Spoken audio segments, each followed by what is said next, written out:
Alright, now let's move on to the next part, how to add a base map. Well, ArcMap has quite a number of base maps included in the program. Now to access that, you can simply go to File and Add Data, and you can go to Add Base Map over here.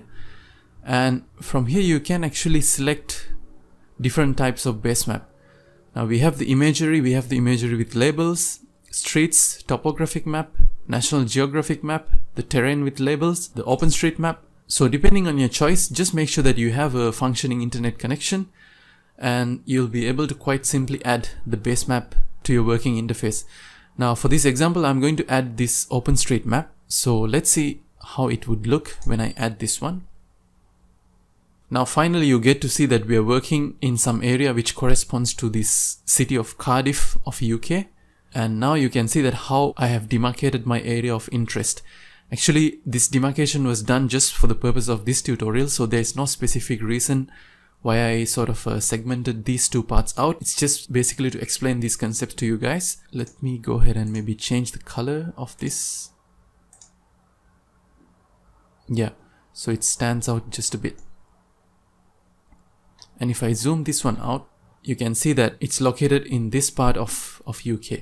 One more quick tip, if you wanted to zoom to the extent of your layer, you can simply right click on the layer and go to zoom to layer, and that'll sort of take care of all the zooming in to perfectly fit to the extents of your layers. And since we're talking about the base map, let's say if you think that your base map is a bit too sharp in terms of its colors, and if you would like to increase the transparency of your base map, you can simply go over here, right click to properties, and you can go to display, and over here you can increase the transparency percentage. Let's say if I were to put about 35, you will see that the transparency will increase, which will sort of give a bit more highlight to our existing layers because there's too many things going on in the background. So now if you wanted to see certain information from the base map itself, you can see that there's a river running down from here, which is the River Tuff.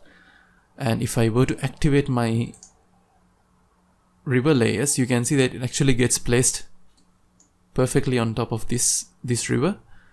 And well, let me go ahead and activate this reverse dissolve, this reverse shapefile. Yeah, same for River Ely as well. As you can see over here, if I activate and deactivate, you can see that the source which I downloaded the data from has done a good job in terms of demarcating the extent of the river in this case. Alright, now since I have the base map on, I would also like to take this opportunity to explain to you guys how we can split a polygon. My intention is actually, let's say, to split one of these polygons based on this railway track that you can see over here. Not sure if that's very apparent to you guys or not. Yeah, it's this one. Let's say I wanted to split one of these polygons along this line. Now let's see how we can do that. So for that, I'm going to actually not use this original region of interest 1 or 2. I'm going to use one of those. Let's say I'm going to use this ROI union polygon. So what I'm going to do is I'm going to get rid of the fill color, but I'm going to retain the outline. Let's say that I keep my outline in blue color, and I'm going to increase the thickness of the line just a bit. Yeah, and let's say that I would like to split this polygon based on the extent of this railway track. Now something to keep in mind is that if you're splitting the polygon, that means you're going to do some edits to that particular layer. So you cannot, right now the layer is sort of in a frozen mode where you cannot do any edits to it. So if in case you would like to do some edits, that means you have to actually convert this layer's status from being non-editable to editable mode. So to activate the editable mode of that particular layer, you can right click on the layer and go to edit features and select start editing. And as you can see over here, that will automatically open up this editor toolbar. Now you can either return it somewhere over here, or you can just try to snap it someplace right over here. And now the layer is actually in an editable mode. So let's say if you wanted to split the polygon. Well, right now you can see that there are 1, 2, 3 different polygons. So I'm going to deselect everything.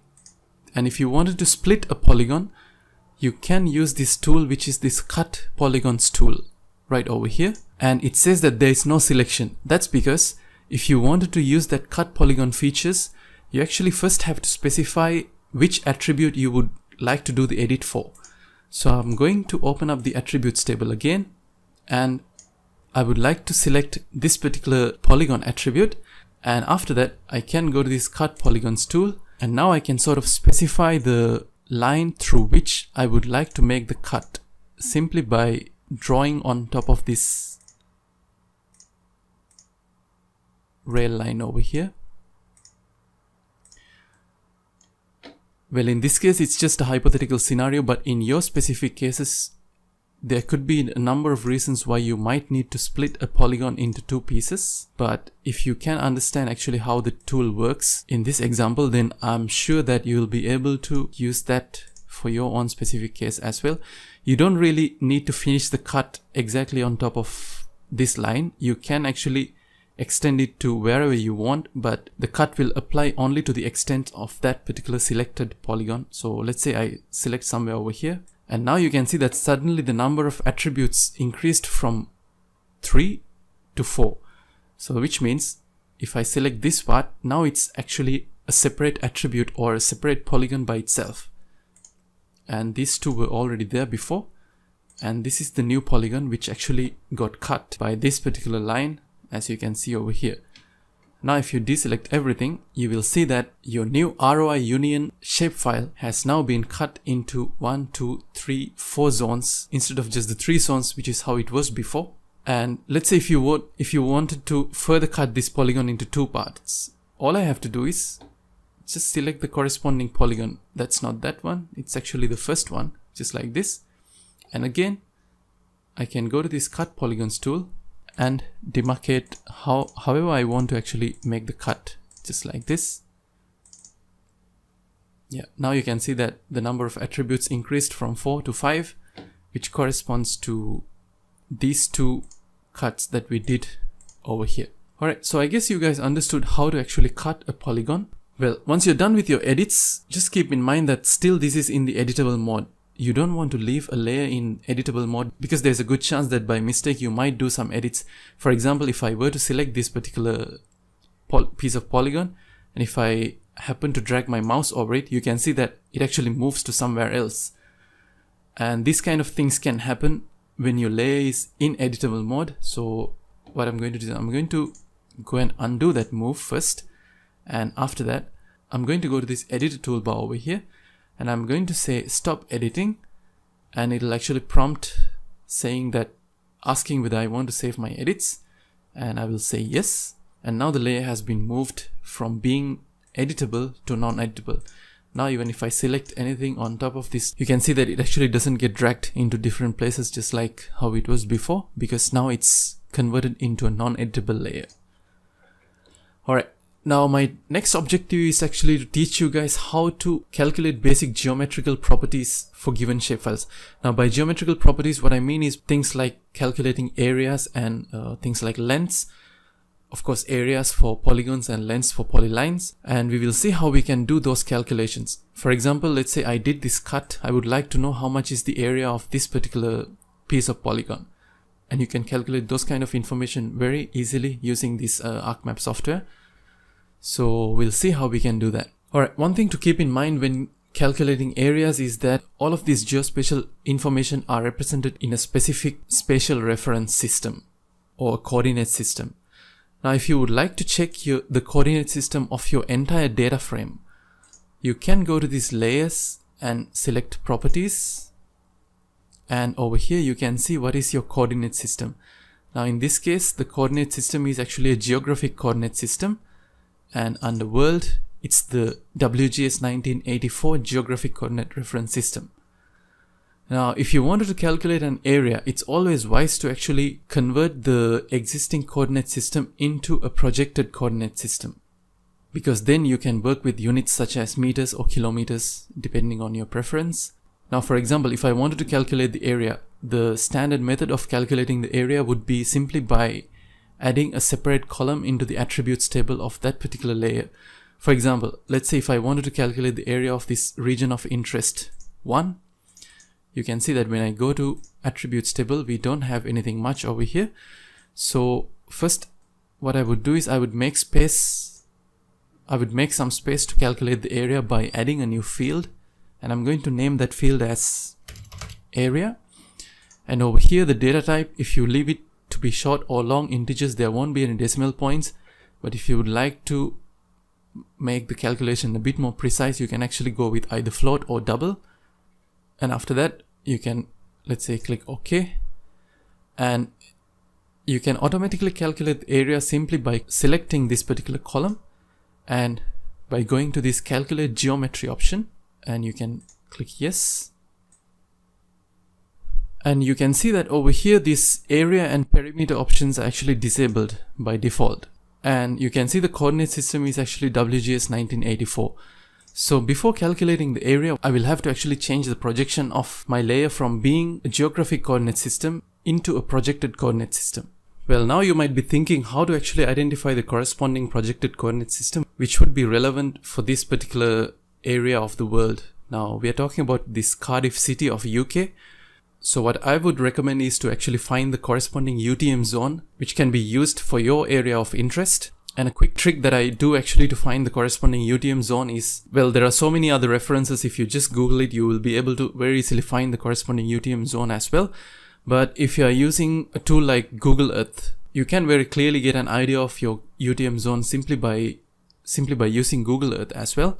So I'm just going to show you guys that how I would normally do that. So you can just go ahead and open up Google Earth, and I will zoom into my area of interest, which is actually in Cardiff over here. And on the lower right corner, by default, you will see that when I move my mouse cursor around, the coordinates actually change. Now these coordinates are in lat long. So what I'm going to do is I'm going to go to tools and go to options. And from here, I'm going to select Universal Transverse Mercator, the UTM, and click apply and OK. And now when I move my mouse point over here, it'll actually show me that my UTM zone is 30. And of course we are in north, so my corresponding UTM zone will be 30 north. So what I would do is I will go to this search tool and I type Reproject, and what I need is actually this first tool. Of course in the toolbox, this is where it's located at. Under data management tools, projections and transformations, project, you can simply open that up from here. So I'm going to project this region of interest from being WGS 1984 geographic coordinate reference system, which is the input coordinate system, as you can see over here, and the output coordinate system I'm going to select from here. Well, you can either navigate to the place if you know exactly where it is, or if not, you can actually type some keyword. From here you can go to projected coordinate systems, UTM, WGS 1984, and we are talking about the northern hemisphere, and my UTM zone is UTM zone 30, and click OK. And after that I can specify the path as well. I'm going to say region of interest UTM 30 north. Well, this one is ROI 1, and then we can click OK.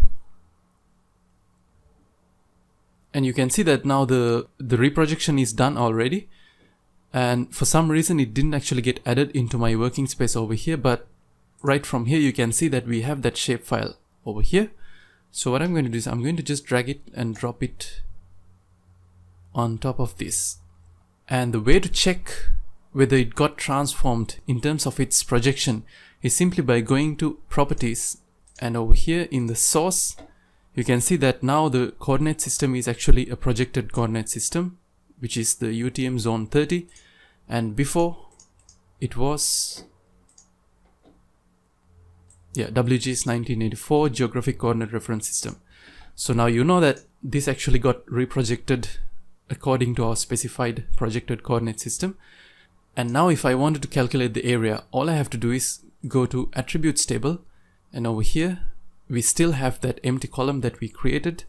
I will right click on it, go to calculate geometry, click yes, And now you can see that if I select the area, we have so many different options to actually calculate the area. We can calculate the area in square meters, or we can calculate it in square kilometers, square feet, hectares, or in acres, depending on your preference. I would prefer to have this one in square kilometers. So what I can now do is just click OK, and it'll automatically calculate the area for me. It's about 42.22 square kilometers. Let's say if you wanted to calculate the perimeter, all you have to do is first again go and create some space for that, which means we will have to add a new column. And I'm going to just give a short name, perimeter, and let's say this time I'm going to use short integer and click OK. And now I will go over here, right click, and go to calculate geometry, and from here I will have to select the property which is the perimeter, and I would like to calculate the perimeter in, let's say, meters. So if I click OK, you can see that now it calculates the perimeter for me. It's 31,411 meters, which is about 31.4 kilometers. So that's how you can actually use this calculate geometry option in order to calculate the geometrical properties of each of the items. Now similarly, if you wanted to calculate, let's say, the lengths of one of these rivers, let me deactivate this. Let's say if I wanted to calculate the length of this piece of line, well, there was another way of doing it. As I explained to you guys, you can use this measure tool, but as you can imagine, it's actually going to be very tedious, especially when you're working with meandering rivers like this, because you will have to measure very accurately. For example, let me just go ahead and try to do that. In meters, you can see that it's actually a very tedious task to draw on top of this perfectly, just to make sure that I get all the curves. But I'm going to continue to do it just so that when I calculate it using the calculate geometry option, we can sort of have a comparison whether we calculated it correctly or not. So from here you can see that the length of this line is going to add up to something like 13,293 meters, which is about 13.2 kilometers. So I'm going to remove this one, and now you guys just keep in mind that the length of this river according to our measuring tool was about 13.2 kilometers. So we'll check first the coordinate reference system, which is in ArcGIS 1984. So of course we need to project that. So I'm going to take this reverse dissolve, and my output coordinate system is going to be projected UTM ArcGIS 1984 Northern Hemisphere, and going to be 30. I'm going to change the path to be reverse UTM zone 30 north. Alright, and click OK. Yeah, even though it didn't get added to the working space automatically, you can see from here that we have a new shapefile called reverse UTM 30 north, and we have that right over here. If I deselect this and maybe increase the width of the line, and now if I check the attributes table, you see that we don't have anything much over here except for the shape type and the name and the field ID. So I'm going to create a new field called length, and I'm going to keep it to be of type double. And when you go to this calculate geometry option, now you will see that you won't get things like area, because it doesn't actually make sense to calculate the area of a line. But instead it automatically gives you these options, which are the x coordinate of the starting point, the ending point, the midpoints, which are actually quite useful information, isn't it? So I'm going to directly use length from here and calculate the length in meters and click OK. And now you can see that the river which we measured by hand, we got something about 13.2 kilometers, which converts into something like 13,200 meters. But over here you can see that the actual length is 13,458.4 meters, very precise and very accurate. And the other river, you can see that it's about 34,337.647121 meters. Well, similarly, let's say if you wanted to calculate the midpoints of each of these rivers, I'm going to create two more fields. I'm going to name this one as X, which is going to be of type double, and I'm going to calculate, well, I think it would be good to mention X underscore midpoint. To do that, maybe I would like to first get rid of this column. So all you have to do to delete a column is just right click over here and select delete field and click yes. And one more interesting thing and a bit of a strange thing in ArcMap is that to create new fields or to use the geometry calculator, you don't really have to activate the editing mode. You can do all of these things while the layer is actually in the non-editable mode. So that's something interesting. So what I'm going to do is I'm going to go to add field and create a heading called X midpoint. Put this to be of type double. And I'm going to specify another point called Y midpoint and put the type to be double as well. And from here I'm going to directly use the calculate geometry to calculate the X coordinate of the midpoint from here, which is going to be in meters because the unit which corresponds to this particular coordinate system is meters. So I will say yes, and that calculates the X coordinates of the midpoint of each of these rivers. And let's see if I wanted to calculate the Y coordinates, calculate geometry, and we go to Y coordinate of the midpoint, and I'm going to retain the units in meters. And so these are the X and Y coordinates which corresponds to this river Eli. I reckon it should be somewhere over here. Should be somewhere over here. And when it comes to the midpoint of river Tuff, it should be, well, just keep in mind that this is actually calculating only the midpoint based on this particular stretch, but I'm sure that the river Tuff will extend even further beyond up more than this, especially when considering the headwaters. But for some reason I have only this particular stretch of river Tuff, and the midpoint of that particular polyline should be somewhere over here.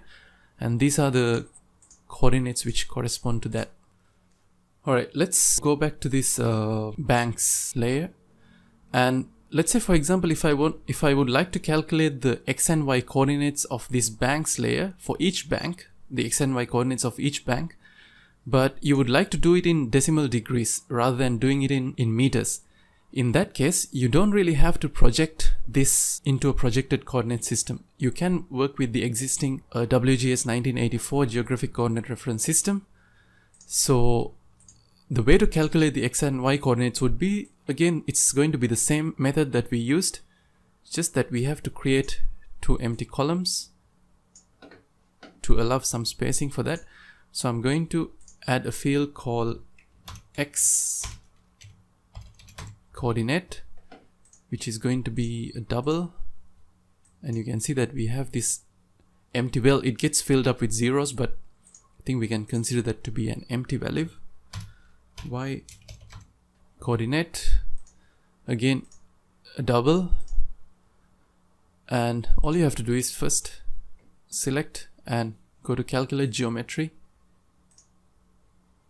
And now over here you can see that just because my coordinate system is in WGS 1994 geographic coordinate system, my flexibility in terms of the units is actually just limited to decimal degrees. And that's how it is. And I'm going to select the X coordinate. And now you can see that we get the X coordinate of each of these banks. And similarly, I'm going to calculate the geometry, and in this case it's going to be the Y coordinate. Yeah, now you can see that, for example, if I select the first row and if I kind of double click that, it'll zoom in to that particular point, and this is that bank. The XY coordinates in terms of decimal degrees is actually this particular value, as you can see right over here. Quite interesting, isn't it? Well, before we move on to the next part, I would also like to talk about the coordinate reference system of the existing data frame. Now actually there are two things: the coordinate reference system of each individual layer and the coordinate reference system of this particular data frame, which is basically your working space. I would like to put it like that. And the coordinate reference system of that is actually embedded in these layers. So I'm going to go to these layers, and if I go to properties, you can see that my data frame's coordinate reference system is actually still in geographic coordinate reference system. Let's say if you would like to put that into the same coordinate reference system, which was UTM zone 30 north, which is this one. And if I apply, you can see that the map will also change just a bit like this. And you can see that now we get something like a proper top view, because previously when we used the geographic coordinate reference system, we sort of got a stretched out view. So this is how the map looks when we use this UTM zone 30 coordinate reference system. Alright, so I guess you guys got some idea about switching between different coordinate reference systems and how to actually use the attributes table to calculate the different geometrical properties of your attributes or your different shapefiles in this case. So in the next part, I'm going to teach you guys how to create your own shapefiles by means of digitizing. Alright, so digitizing is something very similar to tracing. Now let's say if you were to trace some information from a map, what you would do is you will place that map which contains the original information on the bottom, and you will place your tracing paper on the top, and you will sort of draw on top of that, isn't it? And over here we are going to do the exact same procedure, but the map that we place on the bottom would be our base map itself over here. And using the digitizing tools, we are going to actually trace on top of, let's say, different elements to create our own shapefiles. It could be either polylines, polygons, or even points, depending on your preference. So to get started, I'm actually going to decrease the transparency back to 0 so that the items would be a bit more apparent. And let's say to get started, I would like to digitize this water body that you can see over here. That means I'm going to create my own shapefile, which corresponds to the boundaries of this particular water body that you can see. So in order to do this, first what you need to do is you have to create a new shapefile by simply going to the folder of your interest. You can do that by navigating to the place where you would like to store your shapefile in, and you can right click on that folder and go to new. And now what we are going to do is we are going to create a new shapefile. And I'm going to give the same name that you can see over here, which is the Butte East Dock. And it is essential to specify what type of a feature type that we are going to actually create over here. In this case, it's going to be a polygon. And again, quite essential that you specify the corresponding coordinate reference system. Well, in this case, let's say if I were to follow the projected coordinate system, I would go to UTM, WGS 1984, Northern Hemisphere, and go to 30 over here. And these are basically the things that we need to specify. After that, you can click OK. After that, you will see that this empty layer gets added into this layers panel. Now, if you open the attributes table, you will see that it's actually completely an empty attributes table. So now what we are going to do is we are going to add the attributes to that. So I will go to edit features, and I'm going to start editing this particular layer. I will click continue. And after that, you need to make sure that your editor toolbar is active. In case for some reason, if it's nowhere to be found over here, you can either right click over here and you can activate this editor tool like this, or you can simply follow the standard method, which is by going to customize toolbars, and from here you can select or activate this editor toolbar. And once you're in the editing mode, when you select this create features button, it'll open up this Butte East Dock layer which you wanted to digitize or which you wanted to create. You can simply click on it once and you can create, and you can have a look at the available construction tools over here. I do not really want a perfect rectangle or a circle. I would like to have a polygon because I have some edges like this. So I would like to first click on this polygon tool, and after that you can actually use your mouse scroll wheel to zoom in and zoom out according to your preference. And after that, you can start digitizing. Basically, digitizing means we are adding these vertices in a way that we create a complete polygon. Well, you can zoom in according to your preference like this.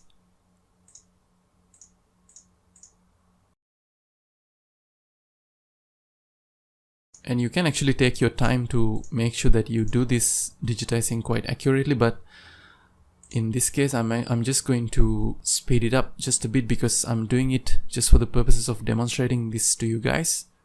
Well, one of the issues in working with a Basemap is that it takes quite some time to actually load whenever you zoom in or zoom out. I assume that this also depends on how fast your internet connection is. So after you finish everything, you can actually double click to complete your polygon, just like this. And now you can see that we have created one polygon. And if you go to this Build is doc and open the attributes table, you will see that we have one attribute, which is this particular polygon that we see right over here. Now to conclude digitizing, all you have to do is go to editor and save edits, which means actually you're going to save your edits and you can basically stop editing. And now you have a brand new shapefile which is called Build is doc. Even if you refresh this, you will see that we have this new shapefile over here inside this shapefiles folder. But if you go to the attributes table, you will see that we don't really have the name Build is doc appearing in this attributes table. This is something you can add manually. Maybe you can create a new field called name, and this time you have to make sure that you're going to go with text. And now you can see that if you try to type the name Build is doc, you can see that nothing happens because we save the edits of this layer. Even though we are able to add empty columns into this attributes table, we are not actually able to edit them just yet because we are not in the editing mode. So we have to go and turn this layer into editable mode. And after that, you will see when you double click over here, you will get the cursor. After you enter the thing, you can simply go and stop editing. And at the same time, it will ask you to save it. And now let's say if you deactivate your Basemap and if you wanted to add this label, I will select the name, as you can remember, because my name of the Build is doc is actually under this name column heading. And now you can see that it appears as a separate shapefile along with its label, just like this. I'm going to reactivate this Basemap. Quite useful, isn't it? Now you don't actually have to restrict yourself just to one polygon. Let's say if you would like to create multiple polygons of different building footprints. Let's say something like this. So what I'm going to do is I'm going to again create a new shapefile called buildings, and that's also going to be polygon. The coordinate system is going to be the same. UTM zone 30.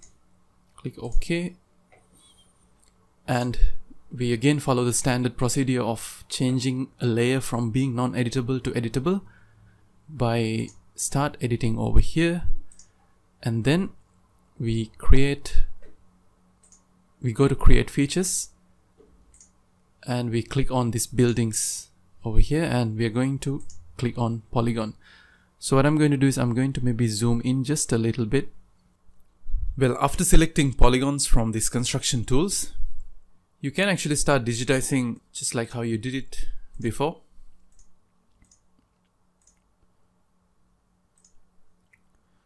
Just like this, once you're done, you can actually double click just to complete the polygon.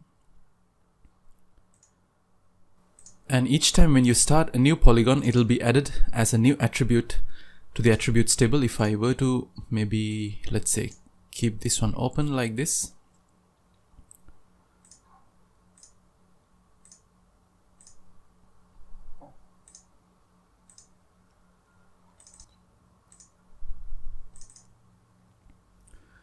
Well, for some reason, let's say if you would like to maybe get rid of the fill color while digitizing, and if you would like to maybe have a different color for the outline, you can do that too,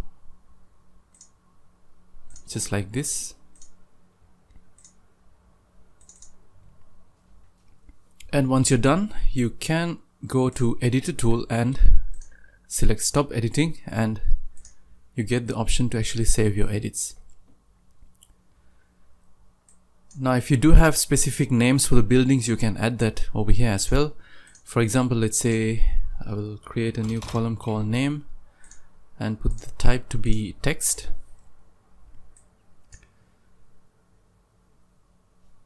And after that, I have to make sure that I flip this back to editing mode, which will allow me to maybe type some sort of a text over here.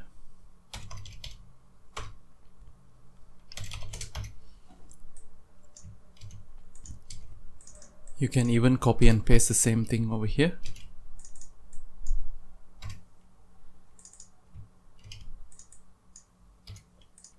Just like this.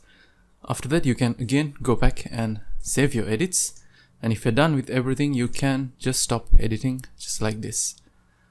Which means we have a new shapefile called buildings over here as well. As you can see, we can turn that and turn that on and off.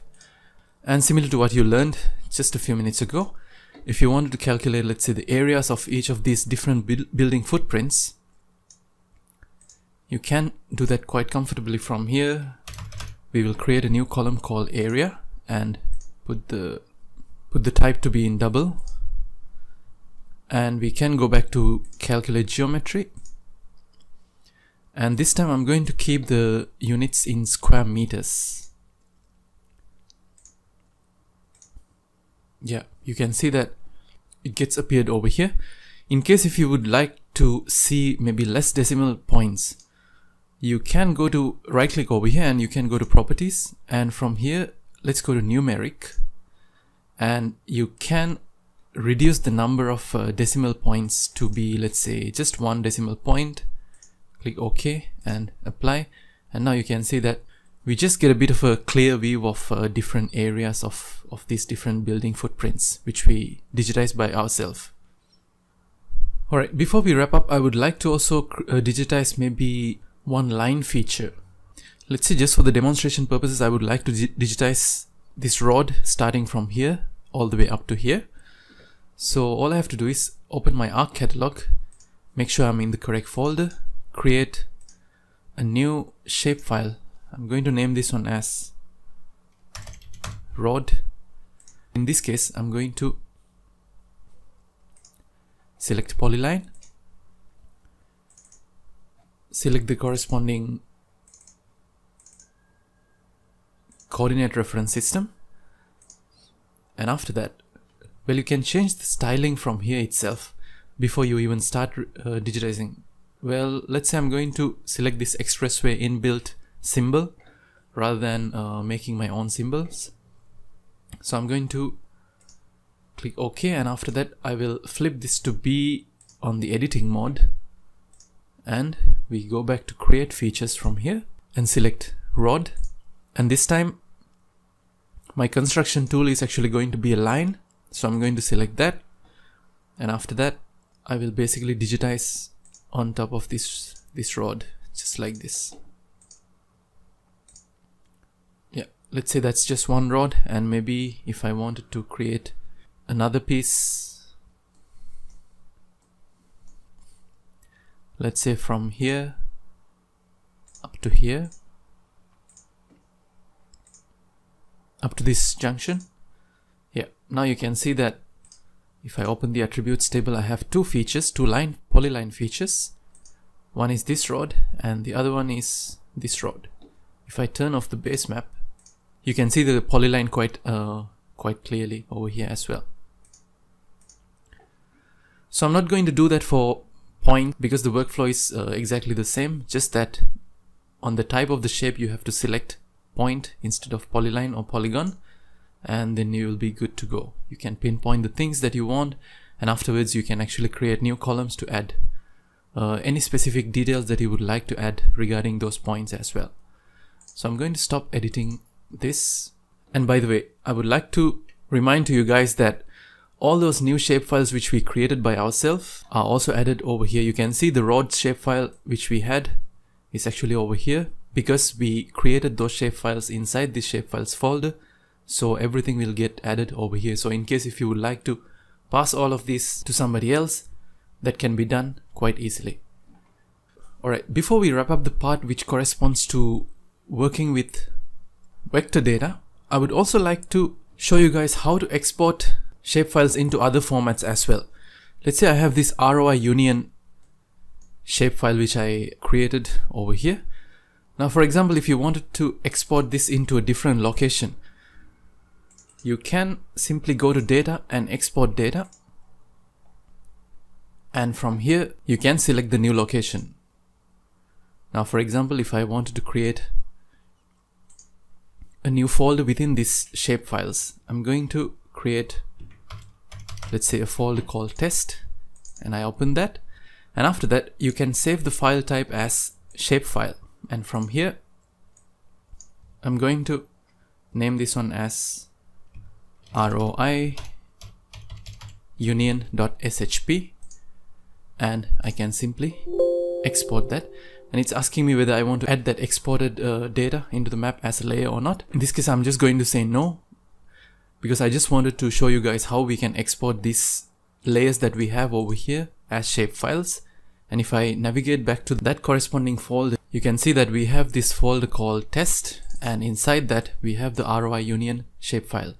Now let's say if you wanted to export this into KMZ format, which you can weave using Google Earth, you can again come to this search panel and you can search for layer to KML, and from here you can select this layer to KML tool, and from here you can actually add any layer that you have. And I'm going to add this one to again this test folder. I will name this one as ROI union,